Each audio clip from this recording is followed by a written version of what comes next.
Have you ever held your child's lifeless body and screamed at heaven until your voice disappeared?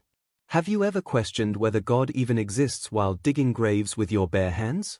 What I'm about to share will shatter your heart, but it will also prove that Jesus shows up in the places where hope has died and miracles seem impossible.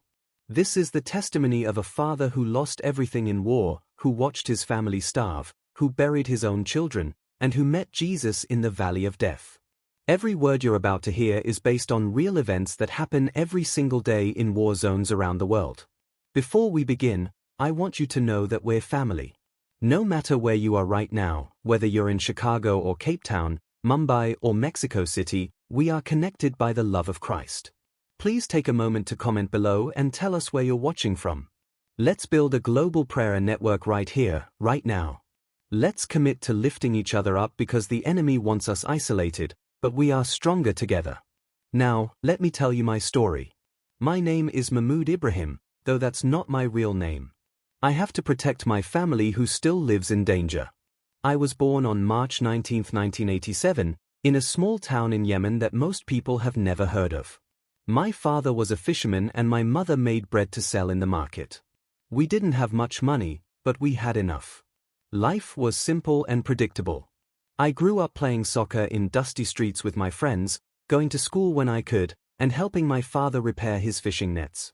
When I turned 18, I started working at a small shop that sold vegetables and fruits. The owner was kind to me and taught me how to run a business. I worked hard, saved money, and dreamed of one day having my own shop. At 24, I married a woman named Fatima. She was my neighbor's daughter, quiet and gentle with a beautiful smile. Our wedding was small but filled with joy. We moved into a tiny apartment with one bedroom, a small kitchen, and a bathroom that barely worked. But Fatima made it feel like a palace. She painted the walls, hung colorful curtains, and filled our home with warmth. Our first child was born in 2013. We named him Yusuf. He was perfect in every way, with thick black hair and curious eyes that seemed to take in everything. I remember the first time I held him, feeling his tiny heartbeat against my chest, and promising him that I would protect him no matter what. Our daughter came in 2015. We called her Zura, which means flower.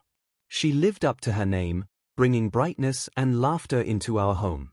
From the time she could walk, she followed me everywhere, holding onto my hand, asking endless questions about everything she saw. Our third child, another son, was born in 2017. We named him Hassan. He was different from his siblings, quieter and more serious, but he had a gentle spirit that made everyone love him. I was a devoted Muslim all my life. I prayed 5 times daily, sometimes more when I remembered. I fasted during Ramadan even when work was hard and my body was weak. I believed that if I followed all the rules, if I was faithful and good, Allah would protect my family and give us a decent life. But prayer always felt empty to me. I went through all the motions, said all the right words, bowed and prostrated correctly, but I never felt anything. Never felt close to God. Never felt heard. I just assumed that's how it was supposed to be. You do your duty and hope for the best. Everything changed in 2021 when the war reached our town. I had watched the civil war on television for years, seeing other cities destroyed, other families killed. But it always felt distant, like something happening in another world. Until one afternoon in August 2021, when bombs started falling on our neighborhood. The first explosion was so loud I thought my eardrums would burst. Our windows shattered instantly. Fatima screamed and grabbed the children. We ran to the hallway and huddled together on the floor while our building shook with each blast. Yusuf was crying. Zura was screaming. Hassan was completely silent, his eyes wide with terror. The bombing continued for hours. When it finally stopped, I went outside to see the damage. 3 buildings on our street were completely destroyed. Bodies were scattered in the road. People were digging through rubble with their bare hands, searching for survivors. The air was thick with dust and smoke and the smell of death. My shop was gone, completely flattened. Everything I had worked for, all my savings, all my inventory, turned to rubble in a single afternoon. There was no work after that. The market closed. The shops were destroyed. People had no money to buy anything even if there had been something to sell. I tried to find any kind of job, but there was nothing. The entire economy had collapsed. We survived on whatever we could find. I would wake up before dawn and search through destroyed buildings looking for food that people had abandoned. Sometimes I found canned goods. Sometimes I found nothing. Most days, I found nothing. The children started getting thinner. Their clothes became too big for their shrinking bodies. Their faces became hollow. Yusuf stopped playing. Zura stopped laughing. Hassan developed a terrible cough that wouldn't go away no matter what we tried. Fatima stopped eating so the children could have more food. She would tell me she had already eaten, but I knew she was lying. I watched her body waste away, watched her become weak and frail. But what could I do? We had nothing. I prayed constantly during this time. I begged Allah to help us, to provide food, to protect my children. But I felt nothing in return. Just emptiness. Just silence echoing back at me from heaven. In December 2021, we made the terrible decision to flee. We heard that some areas in the south were safer, that there were camps where aid organizations were helping refugees. We had to leave or watch our children starve to death. We walked for 6 days. 6 long days under the burning sun with 3 small children. Yusuf was 8 years old, Zura was 6, and Hassan was only 4. Their little legs couldn't walk far before they needed rest. But we couldn't rest long because we needed to keep moving. On the 3rd day, we ran out of water. The children's lips cracked and bled. They cried from thirst, begging for water I didn't have. I tried everything, asked other travelers, searched abandoned houses. Finally, an old woman shared a small bottle with us. Each child got only a few sips, but it was something. We saw horrible things on that journey. Dead bodies on the side of the road. Children sitting alone, orphaned, with nowhere to go. An elderly couple who had collapsed from exhaustion, too weak to continue. Other travelers just walked past them because everyone was fighting for their own survival. Yusuf saw everything. Zura saw everything. Even little Hassan saw things no child should ever witness. I couldn't protect their innocence or their eyes. All I could do was hold their hands and keep walking forward. We slept on the ground at night with no shelter, no blankets, nothing. The children shivered in the cold. Mosquitoes bit them constantly. They whimpered from hunger and thirst, but there was nothing I could give them.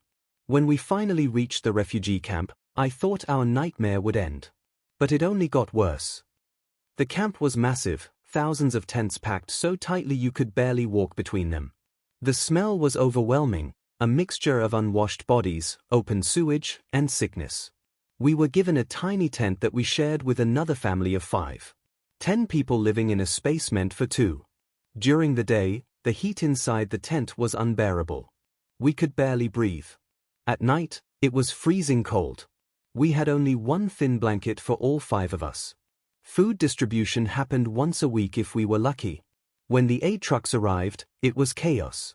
Hundreds of desperate people pushing, shoving, fighting over bags of rice and cans of beans. I had to fight too. I'm not proud of pushing and grabbing, but my children were starving. What else could I do? But no matter how much I fought, it was never enough. We ate once a day, sometimes once every 2 days. The portions were tiny. I watched my children's bodies continue to shrink, watched their energy disappear, watched the light fade from their eyes. Then Zura got sick. She developed a high fever and severe diarrhea. She couldn't keep any food down. Within days, she was so weak she couldn't even stand. Fatima held her constantly, trying to cool her burning skin with dirty water, singing softly to comfort her. I took Zura to the medical tent, but the doctors had almost no medicine. They told me she had a serious infection and needed antibiotics, but they had run out weeks ago. The doctor looked at me with sad eyes and told me to keep her hydrated and pray. How do you keep a child hydrated when the only water available is brown and contaminated? But I had no choice. I gave her that dirty water and prayed it wouldn't make her sicker. Zura got worse each day. Her fever climbed higher. She became delirious, calling out for things that weren't there. Then she stopped responding completely. 3 days later, my beautiful flower died in her mother's arms. She was only 6 years old. I buried my daughter in the sand outside the camp. I dug the grave with my bare hands because we had no tools. Fatima collapsed on the ground, wailing with a grief so deep it seemed to tear the earth apart. Yusuf stood silent, his face empty of all emotion. Hassan didn't understand what was happening. He kept asking when Zura would wake up. I prayed at Zura's grave. I begged Allah to explain why this happened. Why did an innocent child have to die? What had she done wrong? But there was only silence. 2 weeks later, Hassan got sick with the same symptoms. High fever, severe diarrhea, complete weakness. I knew what was coming, but I couldn't accept it. I refused to accept it. Hassan died 4 days after getting sick. He was 4 years old. 4 years old.